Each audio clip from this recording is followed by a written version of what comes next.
All right, let's jump into this deep dive. We're tackling MCDP 1.3, Chapter 5, Adapting.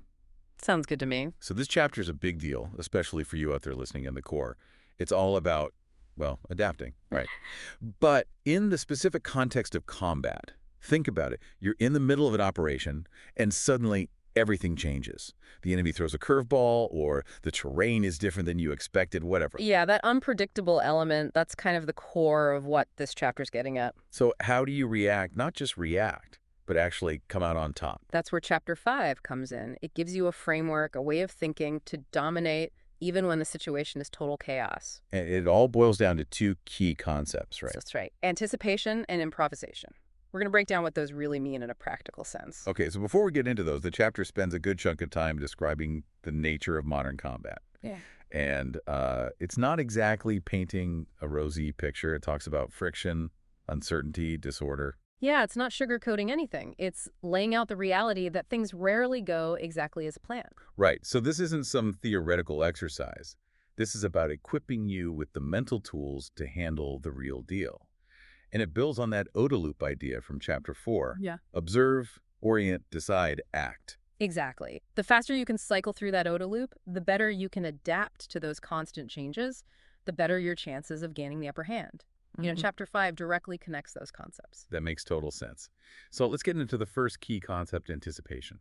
All right, so anticipation, it's not about trying to predict the future. It's more about being prepared for a range of possibilities. Okay, so it's not about knowing exactly what's going to happen. No, it's impossible to know exactly what's going to happen. But more about having the flexibility to deal with whatever does happen. That's it. It's about having that mental agility. Anticipation means introducing new methods, new techniques, even before the specific need arises. It's about drawing from past experiences, training rigorously, and building that mental library of potential responses. So it's almost like building up this arsenal of options in your head. Exactly. And that's where all those drills, those immediate action drills, those standing operating procedures, that's where they really come into play. Right, right. They're almost like having these pre-programmed responses, Yeah. like for those situations that you can kind of anticipate that you can drill for. Exactly. But what happens when things go completely sideways? That's where improvisation comes in. All right, so improvisation. This is where it gets really interesting. This is like thinking on your feet when the plan goes out the window. That's it. But here's the thing. It's not about abandoning discipline. Improvisation, within this context, it requires deep situational awareness and a rock-solid understanding of your commander's intent. So it's not just winging it. Right. Absolutely not. You're still operating within the framework of the mission, but you're finding creative solutions when the original plan is no longer an option. You have to be able to adapt, to think on your feet, and still achieve the mission. Gotcha. So you need to know the why behind the mission, not just the what. That's exactly right. You need that deep understanding to be able to make those split-second decisions, those adjustments on the fly, that still align with that bigger picture. This is fascinating stuff. Now, can you give us a good example of improvisation in action? Something our listener out there can relate to. Absolutely. The chapter actually talks about General Guderian in 1940, during the Battle of France. His troops needed to move quickly to advance rapidly, but they didn't have enough vehicles. So what did he do? He commandeered a bunch of French buses. Wow, that's thinking outside the box. It totally is, and it perfectly illustrates that no excuses attitude that's so crucial for adaptable leadership. Find a way, make it happen. Right, and the chapter also mentions another great example, a bit more modern, the Marines in Hue City during the Vietnam War. Ah, yes, Hue City. They needed to take the Treasury building, but their usual tactics just weren't working. Tough situation. What did they do?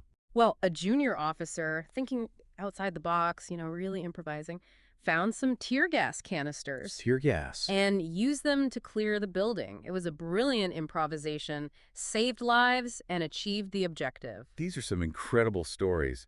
But what I'm hearing is these guys, Guderian, that junior officer, they had to make some tough calls. Yeah. And they didn't hesitate. For our listener out there, what can they do to build that kind of confidence, that ability to improvise effectively? That's a great question. It's not just about being daring. It's about having the right tools at your disposal.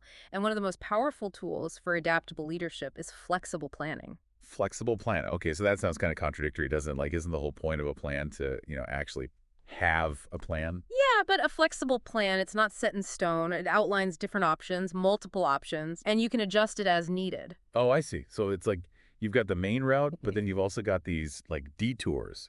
That's a good way to think about it. Think of it like having like different routes programmed into your GPS. Okay, that makes sense. So if one route gets blocked, you've got backups ready to go? Exactly. And the chapter, it talks about using branches and sequels to build that flexibility into your plan. Branches and sequels, huh? Okay, break those down for me. All right, so branches, those are basically alternate paths that you build into the plan. So, for example, let's say the enemy, they attack from a direction you weren't expecting. You've got a branch that outlines how to respond to that. Okay, so that's like an if this, then that kind of thing. Right. And then sequels, those are actions that you take based on the outcome of a battle. So win or lose, you need to be prepared for what comes next. So it's about having a plan for every outcome. Right, as much as possible. You can't predict everything, but you can try to anticipate the most likely scenarios. This is making a lot of sense. But how do you avoid, like, getting bogged down in too much detail? I mean, you can't plan for every single possibility, can you? You can't. And that's where decentralization comes in. Okay, decentralization. That's about empowering leaders on the ground, right? Mm. Giving them the authority to make decisions. That's right. It's about recognizing that those folks closest to the action, they often have the best understanding of the situation. Yeah. And they need to be able to react quickly. So it's about trusting your Marines to make the right call when things get crazy. Trust is absolutely key. Decentralization allows for rapid adaptation, Yeah. without having to constantly wait for orders from higher up. Can you give us like a solid example of how this works in practice, something our listener can really connect with? Absolutely. So the chapter, it talks about the 1st Battalion, 7th Marines during Desert Storm. Okay, I've heard of them. Yeah, so they were tasked with breaching Iraqi defenses. And as they were advancing, they ran into hundreds of enemy soldiers trying to surrender. Whoa.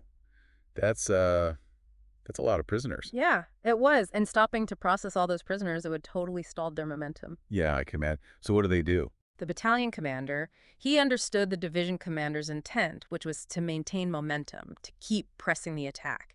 So he made a bold call. What kind of call? He ordered his Marines to keep going, to keep advancing. Wow, he just left the prisoners there. Well, not exactly. He trusted his Marines to handle the surrender situation without, jeopardizing the mission. It was a risk, but it paid off. That's an incredible story. Talk about adaptability in action. Yeah. But it also shows, like, the importance of clear communication, right? Yeah. Those Marines, they had to be on the same page as their commander to make a decision like that. Absolutely. Decentralization, it hinges on that shared understanding of the mission and that freedom to adapt within that framework. Yeah. But it's not just about tactics, it's also about mindset. Okay, so we've talked about the tools, Mhm. flexible planning, decentralization. Now let's talk about the mental game. What kind of mindset does a Marine need to cultivate to really be adaptable? It's about embracing what the chapter calls a bias for action.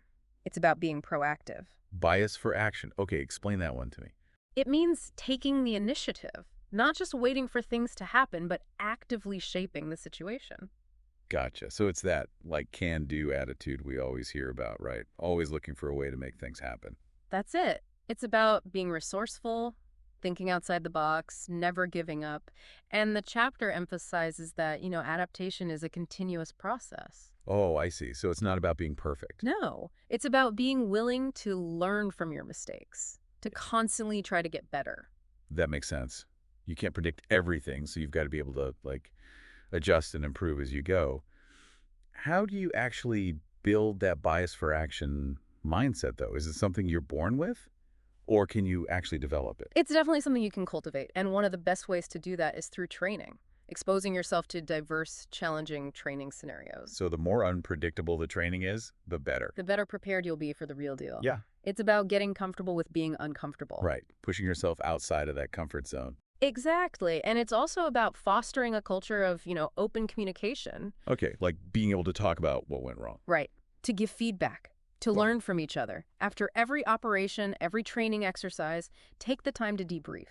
Analyze what worked, what didn't, and how you can improve for next time. So it's creating that space where it's okay to make mistakes as long as you learn from them. Exactly. And recognize and reward initiative. When your Marines, they come up with creative solutions, when they demonstrate that bias for action, acknowledge it. Let them know you value that kind of thinking. This is really good stuff. Yeah. I'm thinking about our listener out there, maybe getting ready for deployment.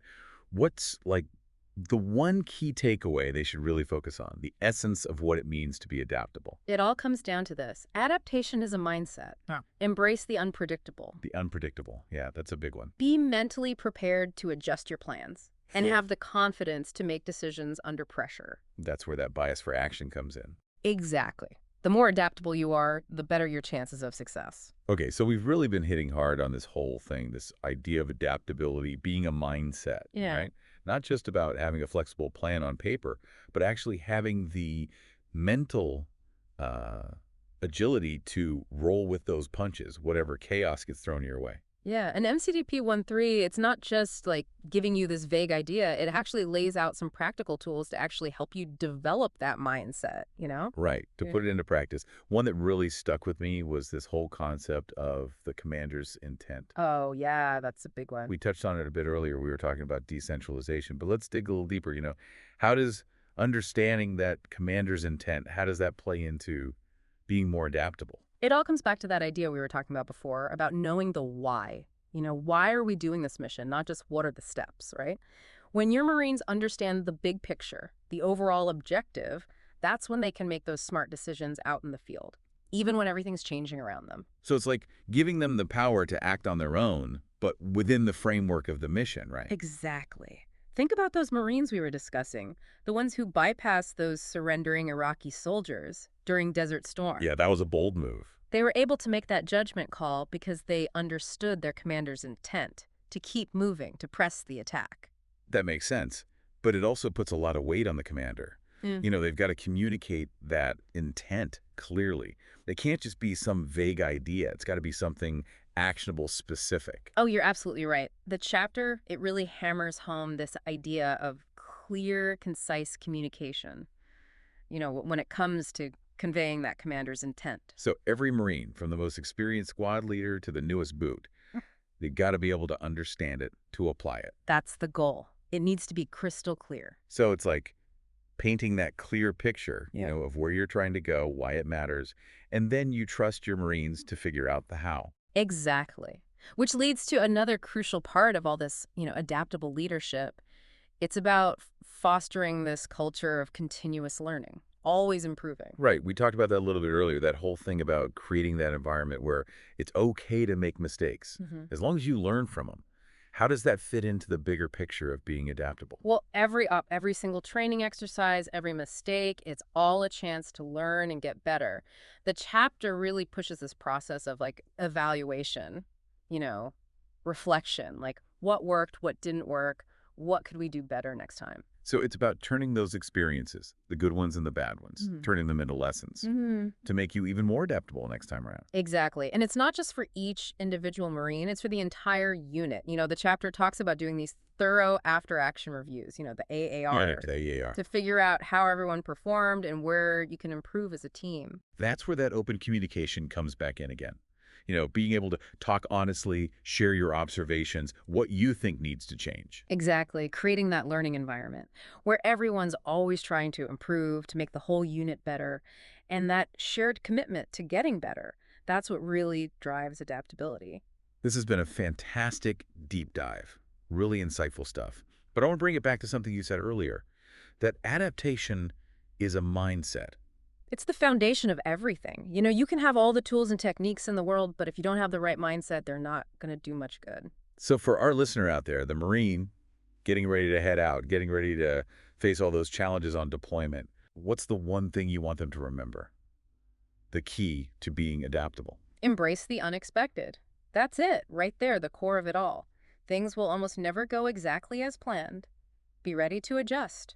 Trust your training, trust your instincts, trust the Marines next to you. And never stop learning. That's it.